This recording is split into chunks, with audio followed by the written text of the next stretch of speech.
Welcome to the course Selected Topics in Stochastics, ausgewählte Kapitel der Stochastik. Ich denke, wir müssen sehen, in welcher Sprache wir das Modul halten, aber von der Teilnehmerliste her denke ich, dass wir einige dabei haben, die das vielleicht lieber auf Englisch haben wollen. So I think there are a couple of interested participants who would like to have the lecture, the course in English. So I think we should clarify this next week when we meet. So I will start in English and then we can see how we proceed. So welcome everybody. In this first lecture, I simply want to say something about this course, give an overview of the intended content. And actually we will start with chapter 1 by discussing a couple of examples which hopefully motivate the course, especially the first chapter for you.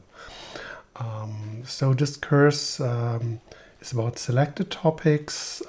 So we have the equivalent of one lecture each week and 1 hour of exercises. The exercises will be held every second week, probably.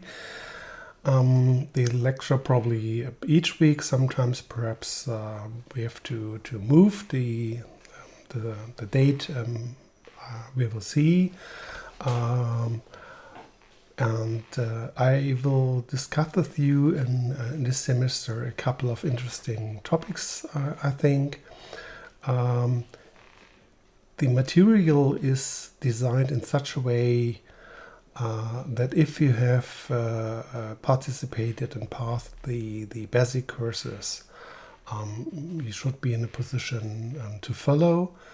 Of course, if you have experience by passing other courses as well, more advanced courses, this is a plus. But it is also possible to jump into the material, into the course, without having participated in a long series of lectures before. Okay, so now I will switch to the iPad. Okay, so let me first briefly explain which topics we want to consider and study in this term. So yes, the first block can be formulated as inference with martingales.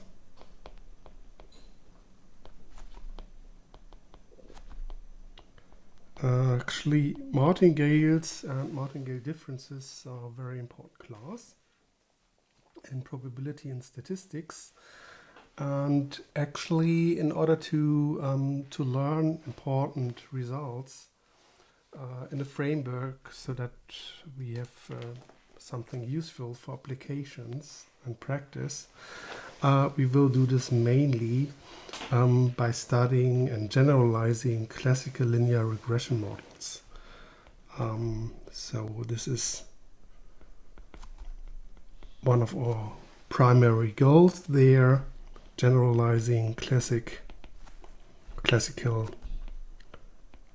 linear regression models.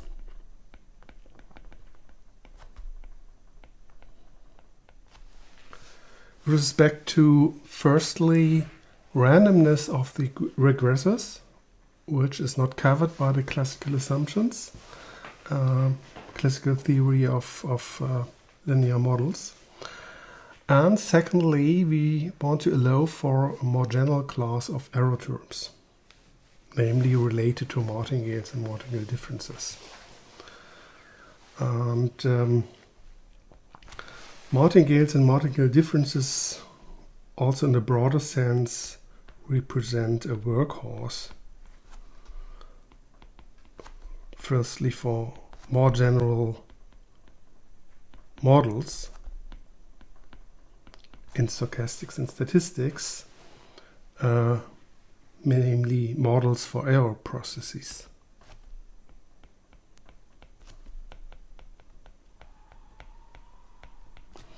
But martingales and martingale differences also arise at almost everywhere in probability and statistics.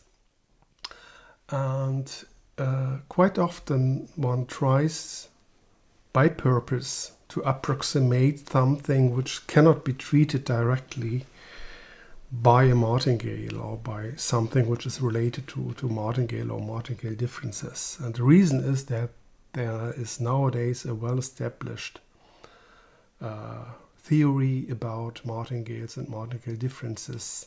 So there are many, many results on which one can draw, in order then to study more complex objects than what you know from basic courses. So perhaps you can write and describe this as simply saying martingales and martingale approximations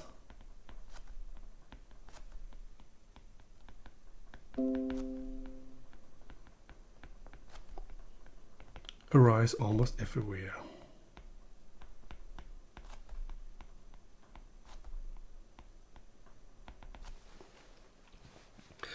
Yes, and one basic and important result we want to study in depth is the central limit theorem for martingales, beziehungsweise martingale differences. Yes, and actually we will do this by studying a set of sufficient conditions for the central limit theorem to hold, which is even more general, and we will apply this set of sufficient conditions to martingale differences on martingale difference arrays.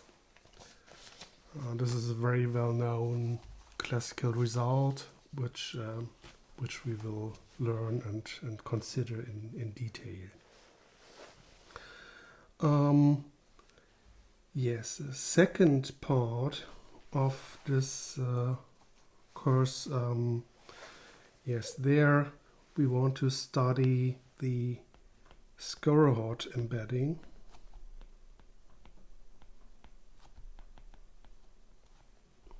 Of random variables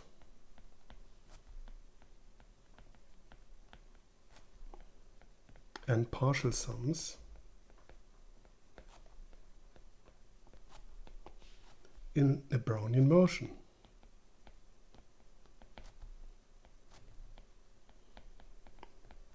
Yes, and this is simply from a mathematical viewpoint, very, very elegant and nice result.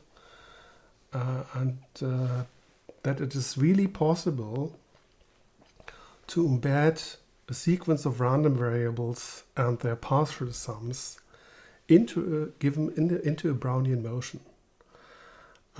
Actually, in order to do this, the heuristic argument, for many results there's a kind of heuristic argument so that one can say in one or two sentences and understand, yes, this probably should work. And here this heuristic argument is that Brownian motion is a process which has independent increments. The longer the increment, the greater the variance.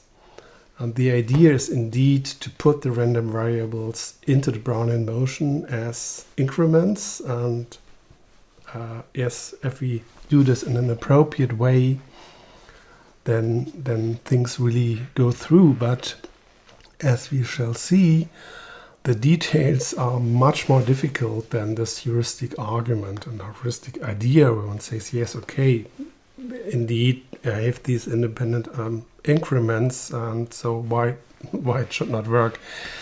But it is somewhat difficult. It's not so easy to prove this, and this does not work. You cannot prove this on one page or one piece of paper. So yes.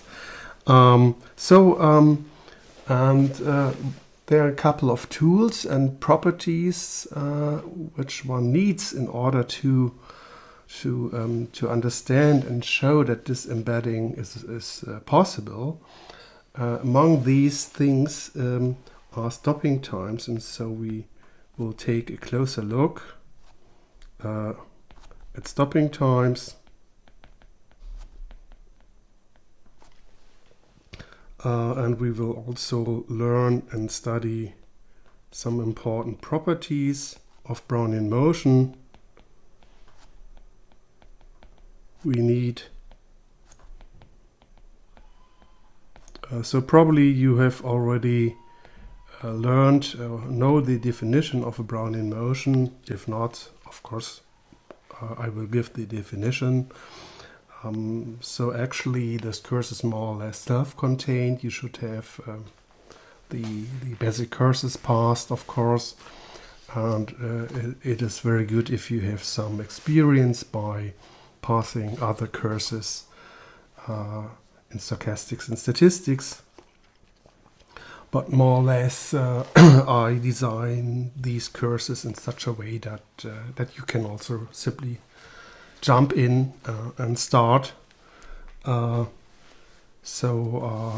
Except basic knowledge, most things are given here in this course, or I will give some references in case that you need to study them because you have not learned them yet. So some important properties of Brownian notions will be studied, and useful results. For example, we will take the opportunity and consider some boundary crossing probabilities. So Brownian motions have so many nice properties. They have, you can study Brownian motion for the rest of your life if you want. Some things are surprisingly easy to understand and to show, and other things are extremely difficult. So, and to some extent, it is puzzling what holds for Brownian motion and what not. So one cannot learn all things about Brownian motion, even in 1 year or in one term, even if you do nothing else. So no way. So we focus on what we need for these specific results we want to learn and to study. But a couple of boundary crossing probabilities are very nice and not so difficult to establish, and they're also quite useful, and they're indeed used in applications. Yeah, so these are results which are really not only theoretical results, they are really important for applications and real life. And actually, this embedding is not only interesting in its own right from a conceptual point of view and theoretical point of view, but it also gives us what is called Donsko's invariance principle. Or in other words, the so-called functional version of the central limit theorem, namely that partial sums can be approximated by Brownian motions.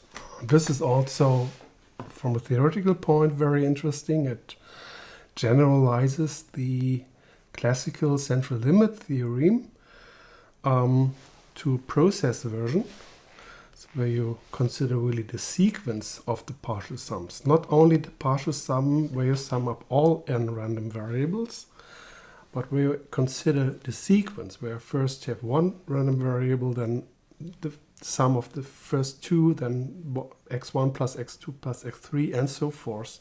So the whole sequence.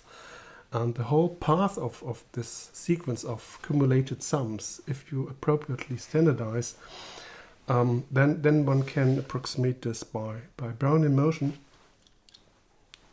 Indeed, you can do this even if you do not standardize.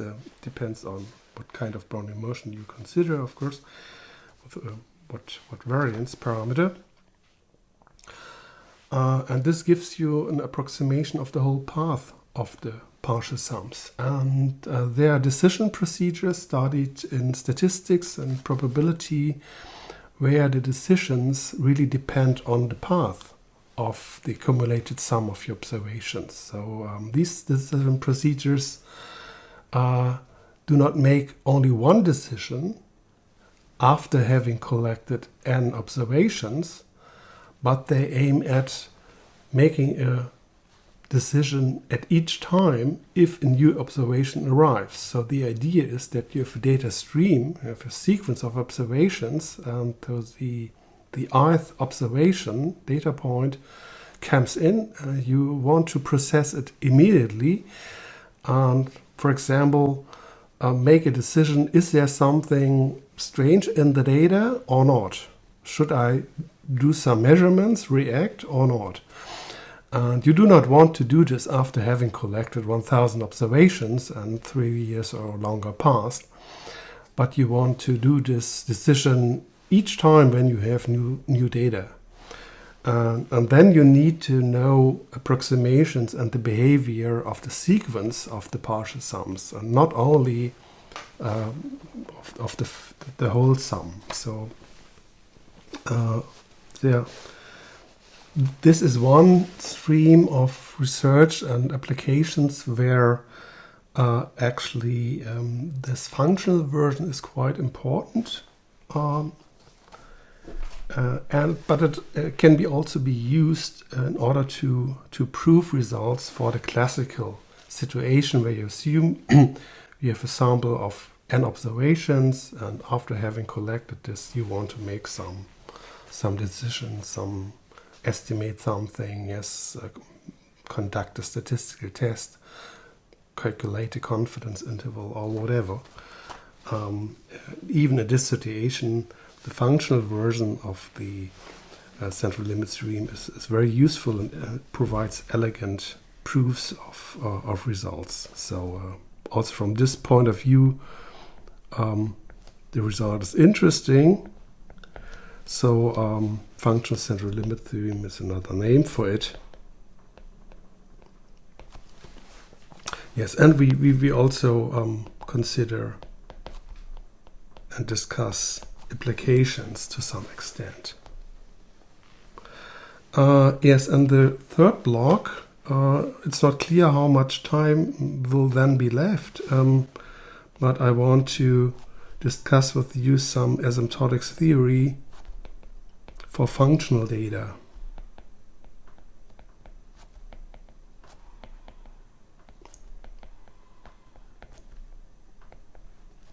So, for example, if what you observe are not only numbers or vectors, but, for example, curves. Yes, if you have curve data,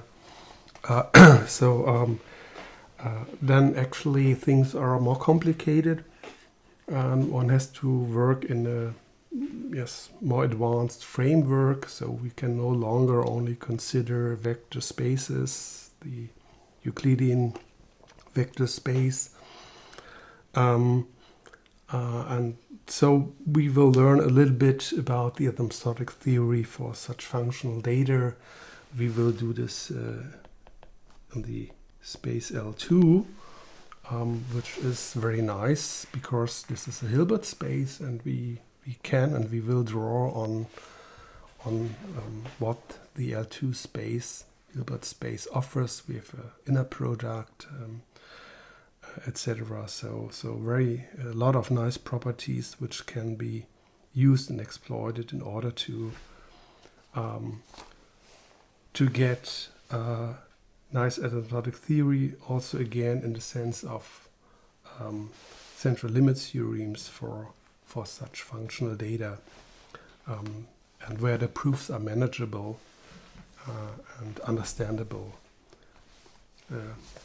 So this is more accessible than working in other spaces. Okay, so this is an overview of the content.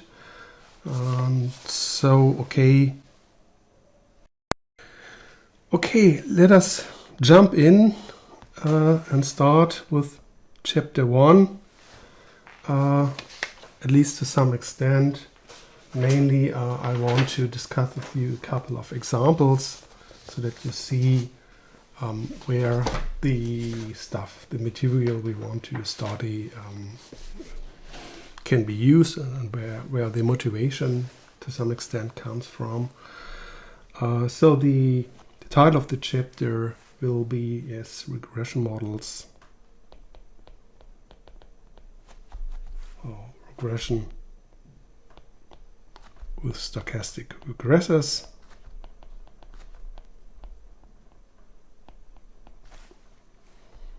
And martingale difference errors.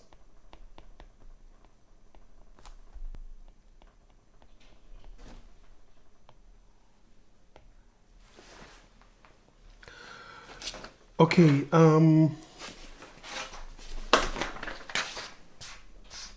yes, let us formulate first the model and examples.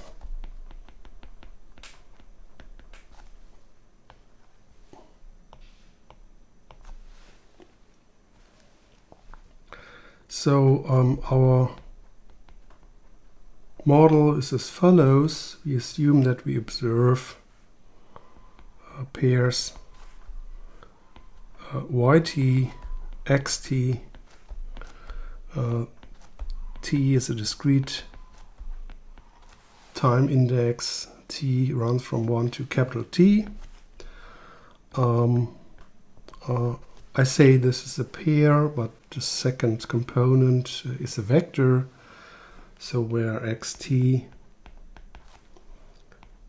is a vector of the entries xt1 to xtp transpose. So this is p-dimensional random vectors.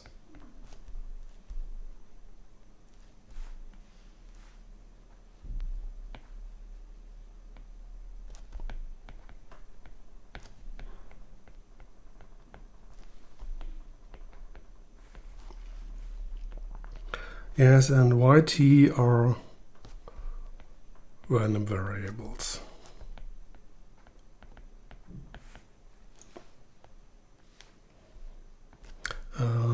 We assume that they are defined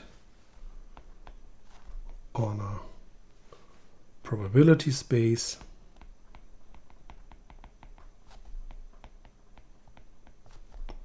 Omega, we have a sigma field given their calligraphic f, and we have a probability measure capital P. Okay. So the role of the ingredients here is as follows.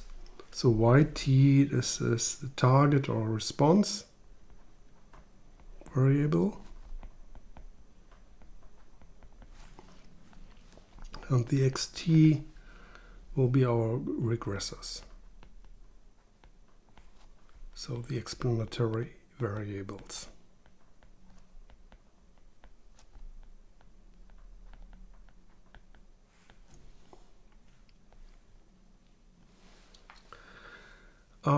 So in our model, we will also have a noise process.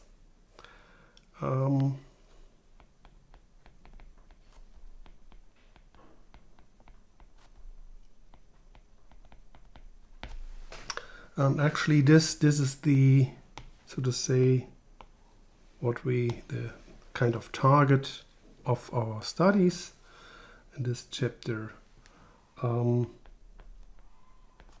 You all know the model equation of a linear regression model, multiple linear regression.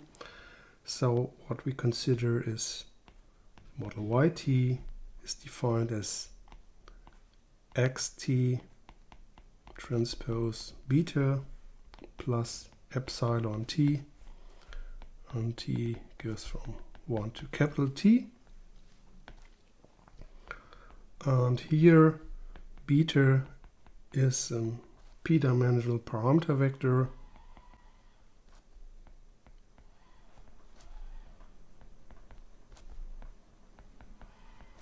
Yes, of so-called regression coefficients.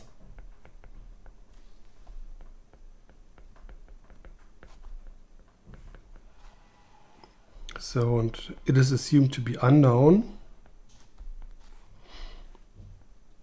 and non-random.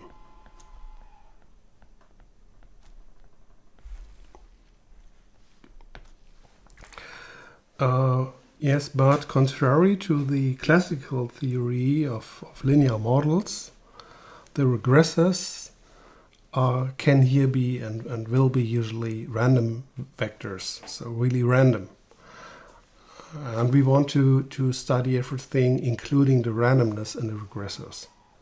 Yes, if you look at the classical assumptions of classical linear models, and you see that the regressors are there typically assumed to be given constants.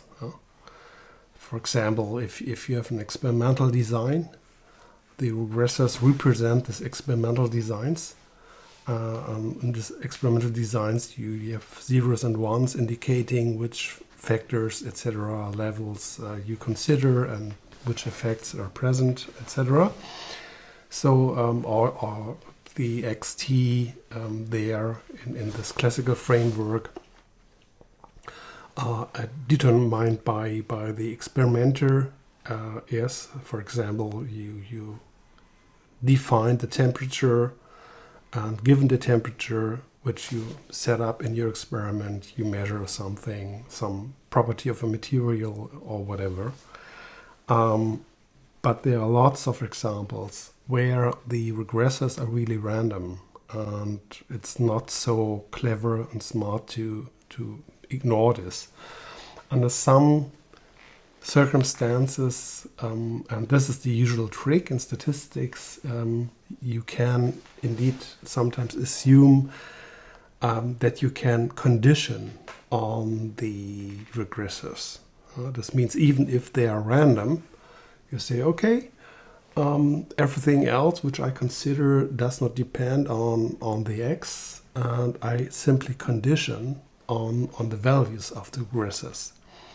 And then I work with the classical model. But here things can go wrong because it is not clear that the error terms in your model perhaps are correlated to the axis.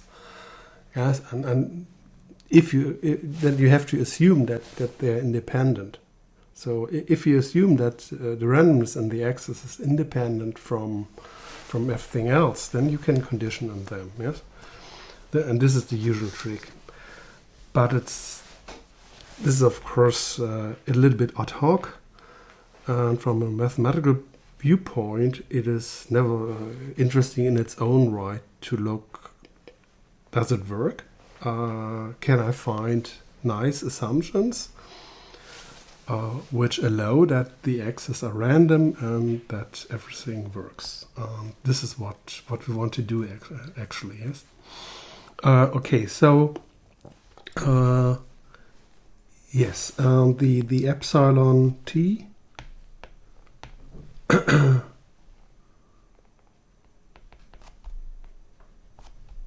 these are error terms. They are assumed to be centered, so the expectation of epsilon t is equal to 0 for all t. Yeah? This is the minimal requirement. If I assume that the noise, the error terms are centered, then it is clear that this guy here, this expression here, this is then the conditional expectation of yt given xt, and this is modeled in this case, and this is what we want to do by the linear combination of the entries of xt. We want to describe the mean of yt. This is then disturbed by the error terms. This is the reasoning. This is the idea. Later we will give more precise assumptions, but let us simply first consider a couple of examples. So example 111.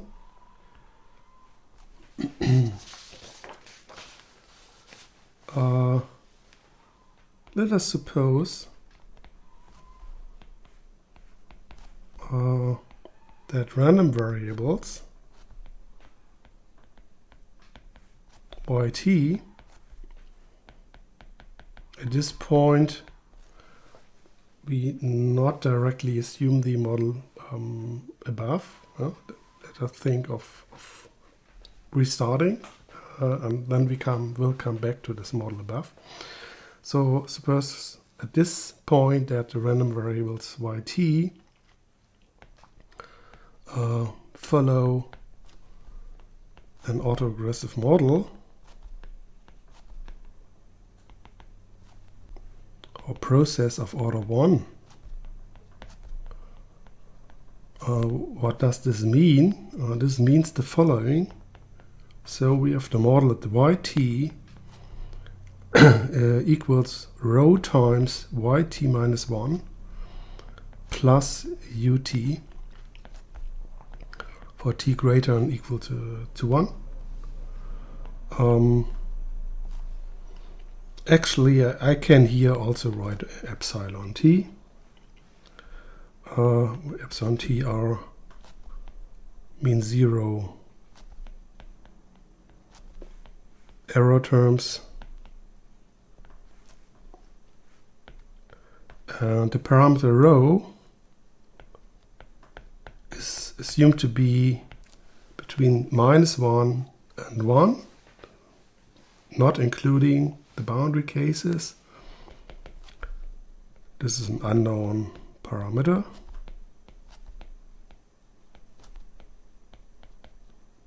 Yes, so-called autoregressive parameter. Okay, and so what does this mean? This means the time t observation yt can be explained to some extent by the previous observation yt minus 1, and the rho indicates to which extent.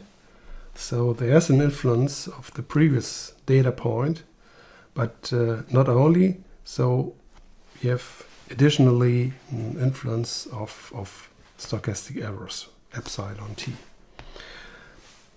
Yes, but such a model allows for predictions.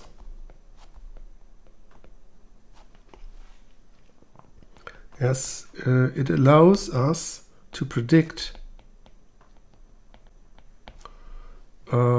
the y process at time t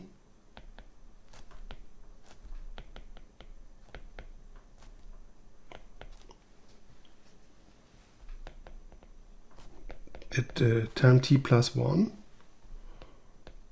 by the current value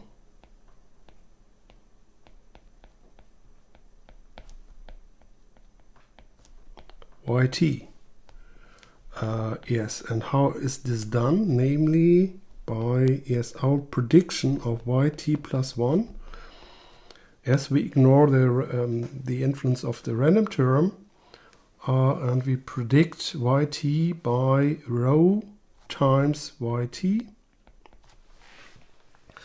And in order to do this, we need to know rho. Usually we do not know rho. It is assumed to be unknown, and so we will use an estimator of rho and use this estimator. Then we have a prediction which can be really computed. So provided we have an estimator rho hat of rho. As examples where this perfectly makes sense to set up such a model, and this is also done in practice, are prices, yes, oil prices or something like this, stock prices, or weather data, yes, if you, so of course, you have a relation between temperature tomorrow and temperature today. So if you know that the temperature today is minus 10 degrees Celsius, and it makes sense to assume that there's not a completely, usually not a big jump in the temperature from one day to another day. Yes. There are many other examples of course. So if you look at this model star here, yes, it is a model only which relates the values of the time series intrinsically, so to say. So yt is a function of yt minus 1 and something else. But formally, yes, formally we can look at it like a regression model. Yes. So let us do this. So model star can be seen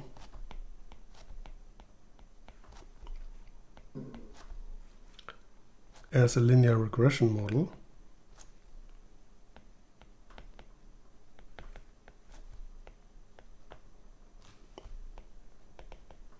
With intercept 0,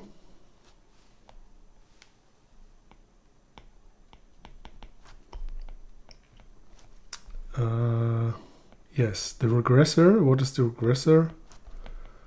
The regressor is xt is equal to yt minus 1, so the lagged value of the series yt.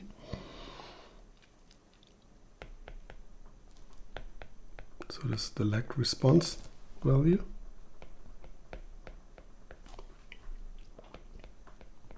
And the coefficient beta 1 is equal to the autoregressive parameter rho.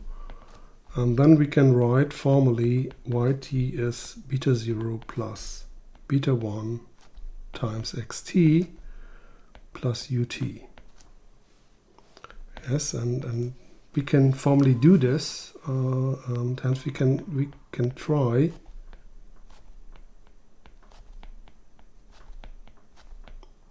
to rely on classical theory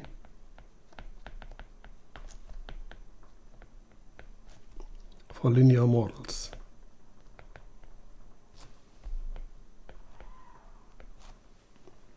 To estimate coefficients.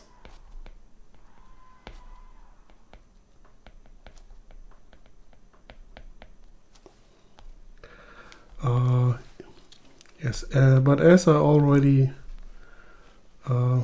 said, this classical theory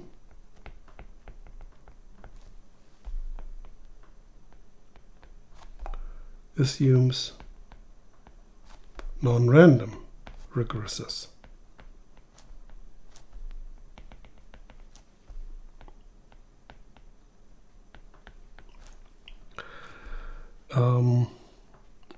And furthermore, RID errors. The latter may not hold in all cases.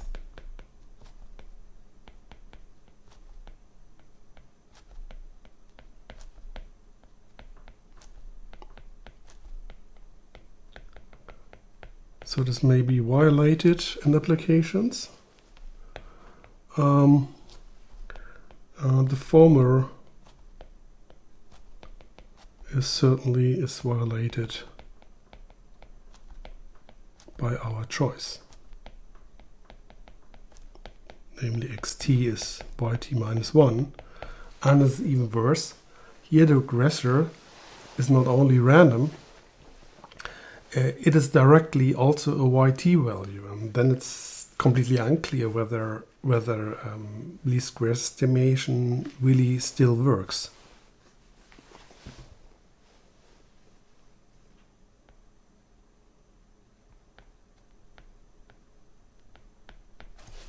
Okay.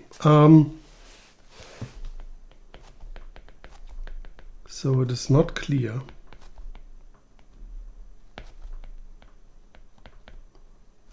whether least squares still works and known results about yes consistency,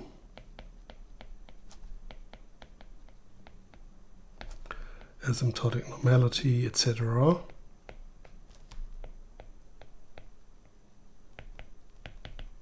still hold.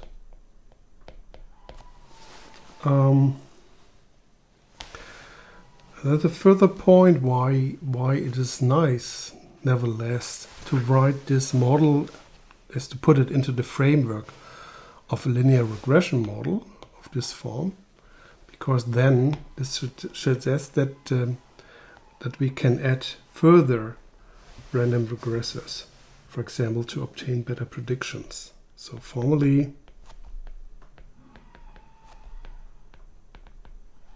writing the model star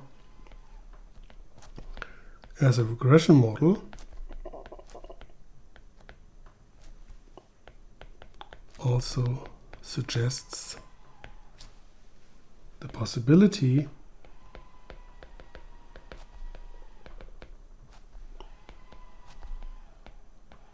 to add further regressors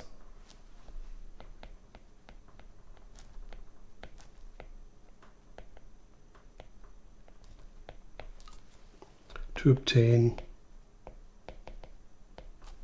better predictions.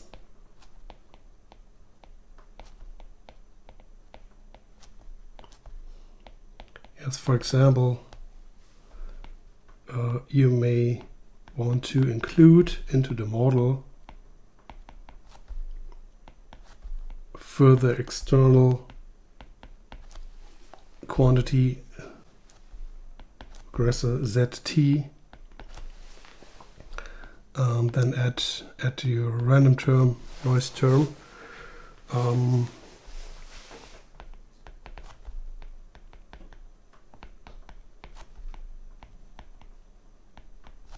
And this may be, for example, additional financial information about the company, the price you analyze of, or in the weather prediction. This may be your location. Yes, the weather prediction may be different here in Aachen than in the Alps or at the North Sea. Yes, things like this. Okay, let's consider a second example. Let us consider financial time series and pricing models.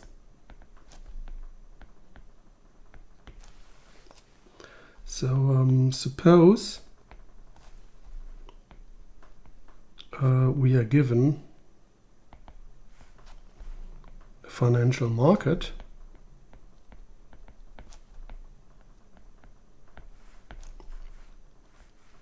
with, say, D assets and a bond. The bond is paying fixed interest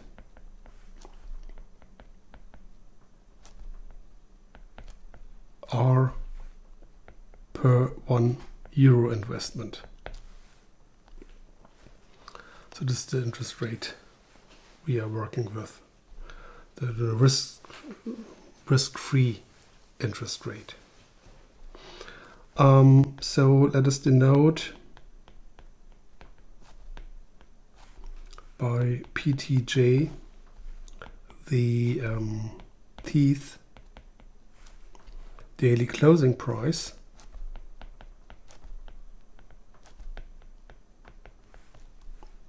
of asset J,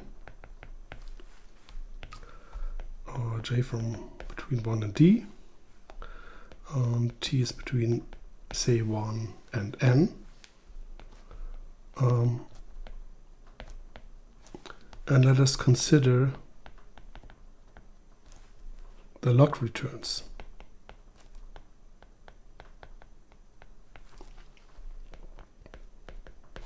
Or TG, the log returns are defined as the logarithm of PTJ divided by PT minus 1J. So this is the log of PTJ minus log of PT minus J minus 1J.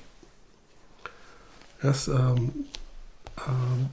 this is quite common to consider the log returns, and one can see that that they approximate the classical return, which would be ptj minus pt minus 1j divided by pt minus 1j. So in asset pricing models,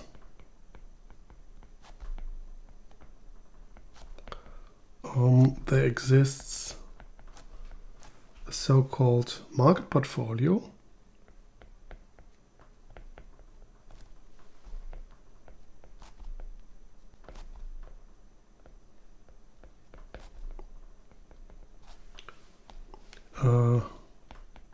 with the log returns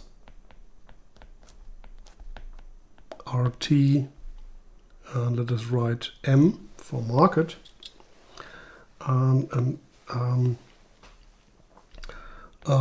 yes, actually, those of you who attended the course on mathematical finance, foundations of mathematical finance,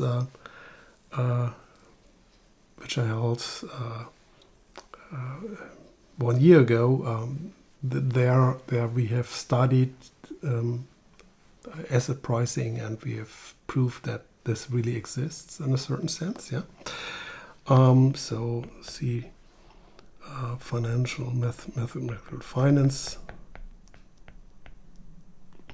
Otherwise, you simply accept that it exists under certain conditions, and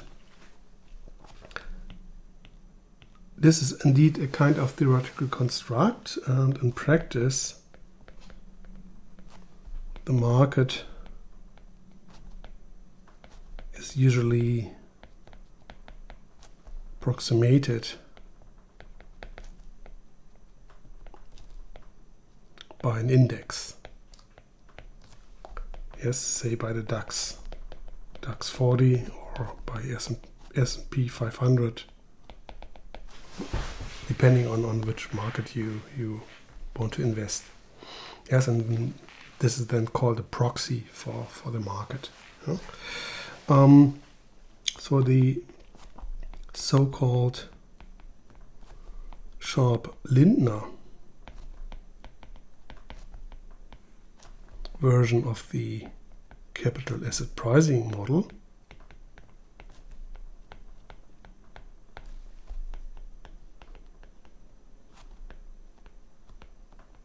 so the abbreviation is CAPM, CAPM, states the following. So, and actually this can be shown to hold under certain mathematical conditions,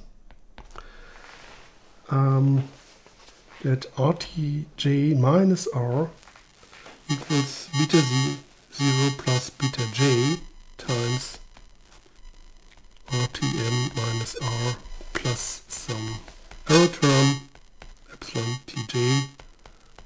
This is expectation 0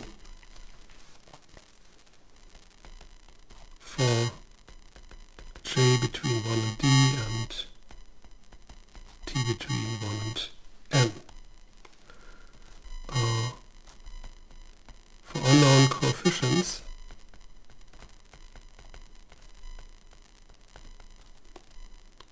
beta 0, beta j. Yes, and here, so this actually is a linear regression model.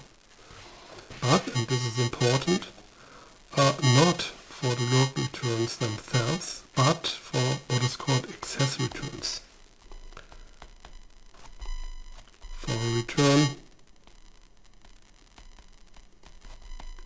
capital R,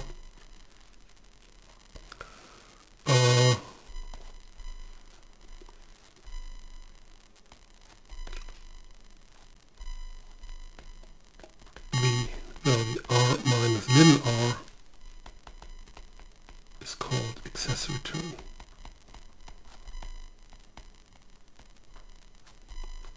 Yes, Überrenditen sagt man im Deutschen auch manchmal.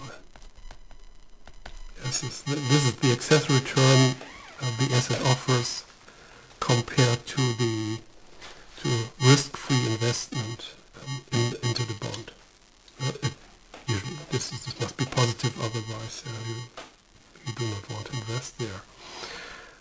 Yes, and this pricing model says that up to a random influence, which is specific for the asset J, yes, the return on average is given by a multiple of the excess return of the market portfolio, and we have a coefficient beta J, and this measures what is the impact of the market on the asset. So beta J is called beta factor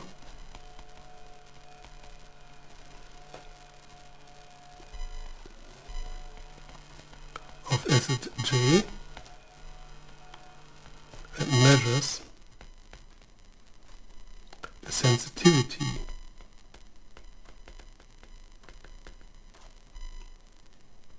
of the, yes, to be precise, of the excess returns of asset J with respect to the market's excess return.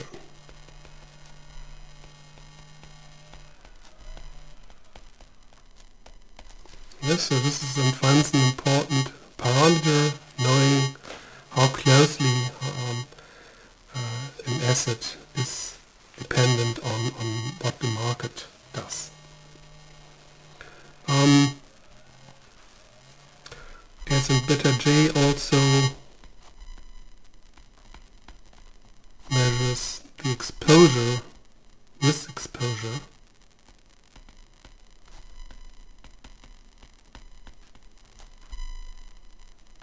with respect to the market.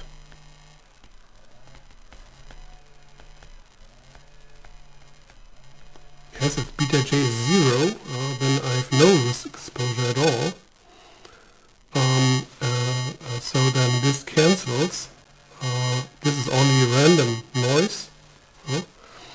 What we have then in the expectation is only beta 0. Yes, but the theory of capital asset pricing model says this must be 0. Yes, because otherwise you have a kind of free lunch. Yes,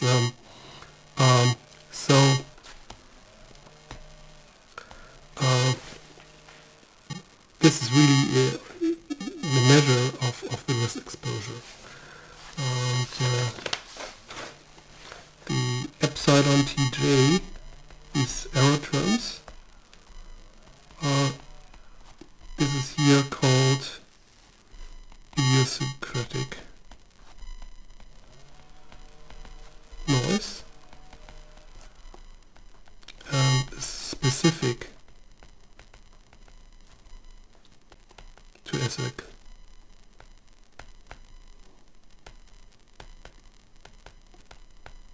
J. Yes. So depending on the asset, the variance of this term may be small or very large. This model is of course very simple. We have only one risk factor, and this is the market portfolio, the market.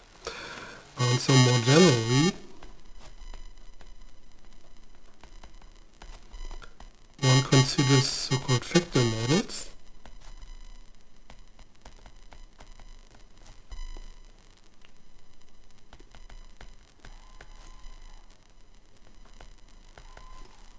One says, okay, it is reasonable to assume that I have not only one risk factor, but say P, and I have a risk exposure potentially with respect to all these factors. Let us call them beta Kj, the factor at time t, the kth factor at time t, as the price log return and ftk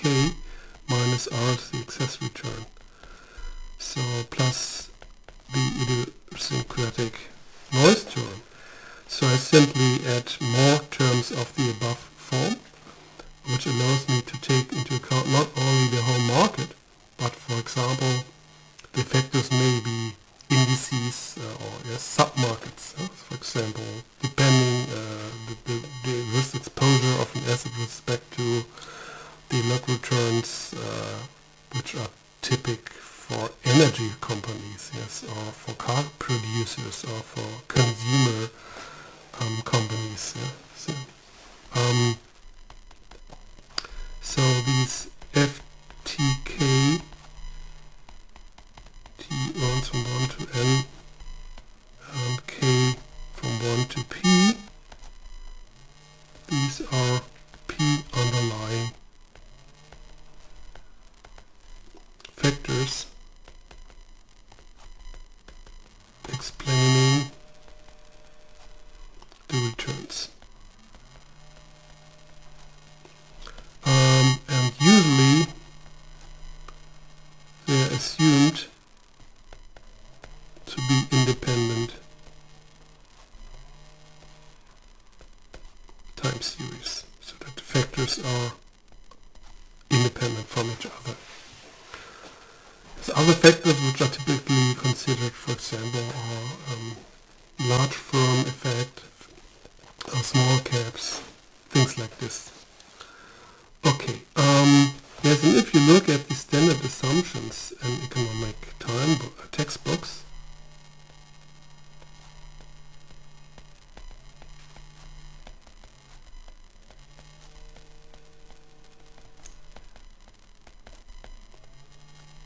they are quite restrictive. Yes, they assume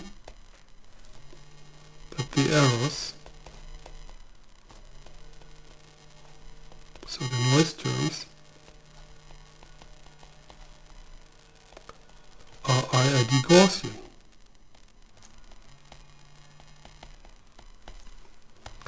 Yes, but if you really look at financial returns and analyze them statistically, then you see that this is generally not true.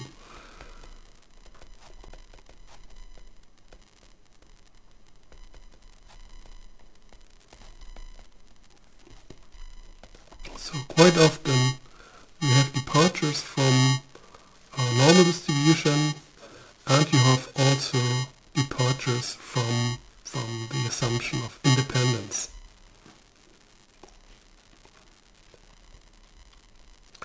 Yes, and therefore one needs to consider more general assumptions.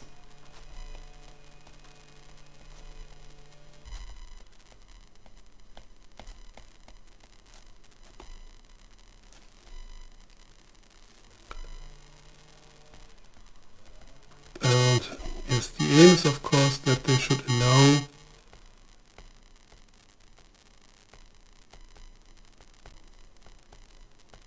to mimic real financial returns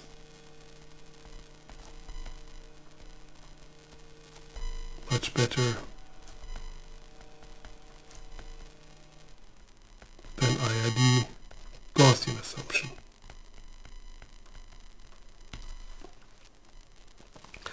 And of particular relevance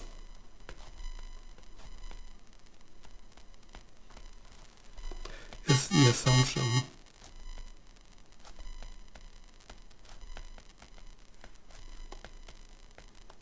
that epsilon Tj are so-called martingale difference areas, or martingale differences. Okay, let us consider at this point a final third example. 3. Let us suppose that we are given a process in continuous time, zt, t greater or equal than 0. And this is given by the following expression. So we say zt is given by an integral from 0 to t.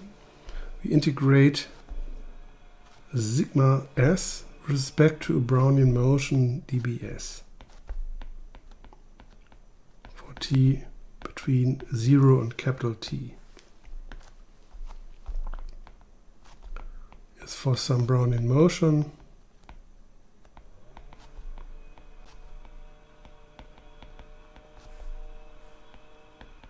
bt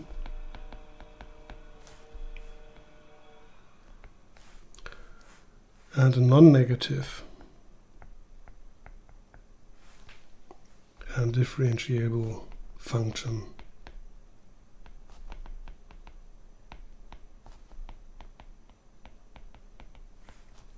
sigma s, satisfying that the integral from 0 to capital T integrate the absolute value of the derivative is finite. Yes, and then this integral, perhaps you do not know this type of stochastic integral, so that one integrates with respect to a Brownian motion. You know this if you attended the course in mathematical finance. However, under these conditions here, this above stochastic integral can be defined and understood in a way that you can understand without knowing the E2 integral, namely as follows. So then the above stochastic integral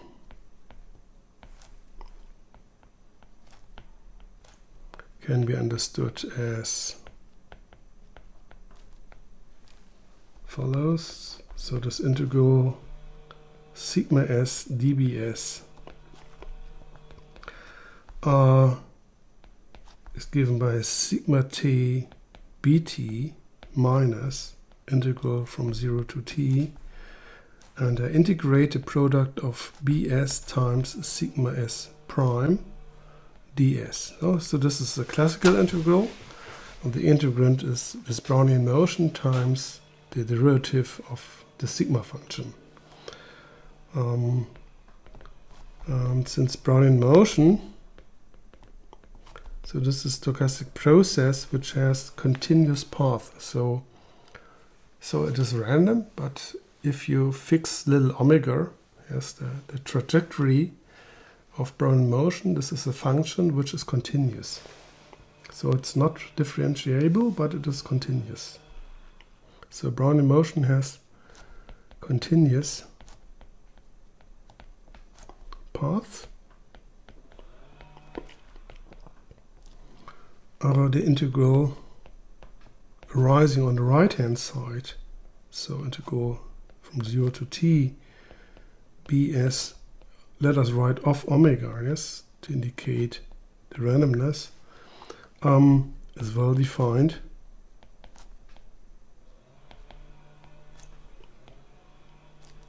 For each omega, and depending on how exactly you define Brownian motion, sometimes one assumes only that it's almost surely continuous, so that except on a null set.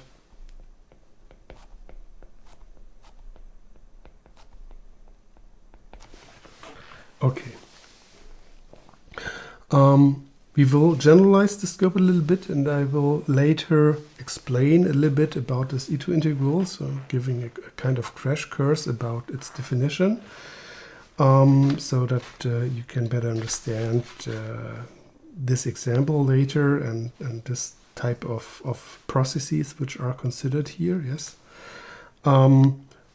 But it's sufficient here at this moment to simply to think of this given by this expression here, this classical integral.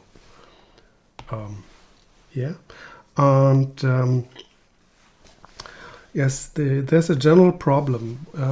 I assume here that this is a continuous time process, yes, but in reality, a continuous time process can only be observed at discrete time points.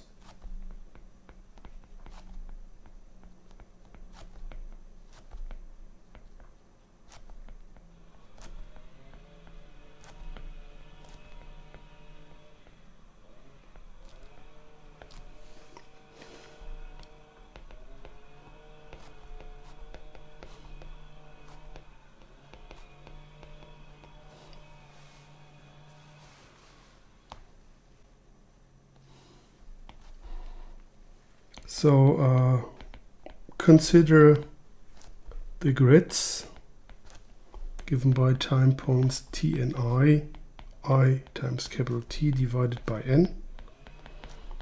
So we discretize the time interval from 0 to t by considering n equidistant time points between 0 and capital T. So this defines for each n a partition of the interval from 0 to t, if I, in addition, take the value 0 into account. And we assume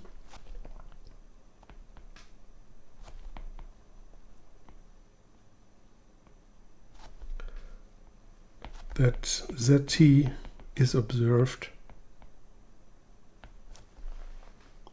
at these times, tn1 to tnn. Yes, and this yields an array of random variables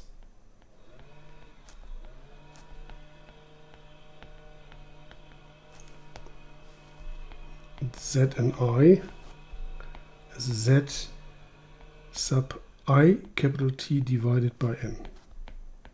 This is our discretized process. So this discretization is very important at this point. And it turns out, and we will show this later in the course, that Z and I is what we will call the martingale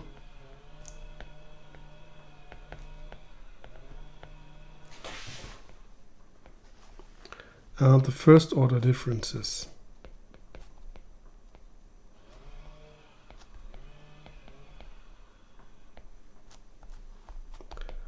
Let us denote them by x and I, defined as z and I minus zn comma I minus 1, where zn0 is 0.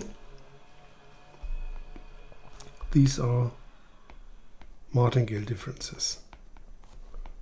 So if you discretize such a stochastic process given by integral of some function sigma s with respect to Brownian motion, if you discretize the process, then this gives you the martingale discrete time. And the differences are martingale differences. And this is exactly the class of processes we want to allow as error terms in our model. Huh?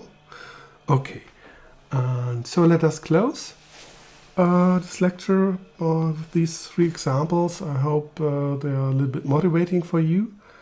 So next week we will go on and proceed with the chapter. Okay, goodbye.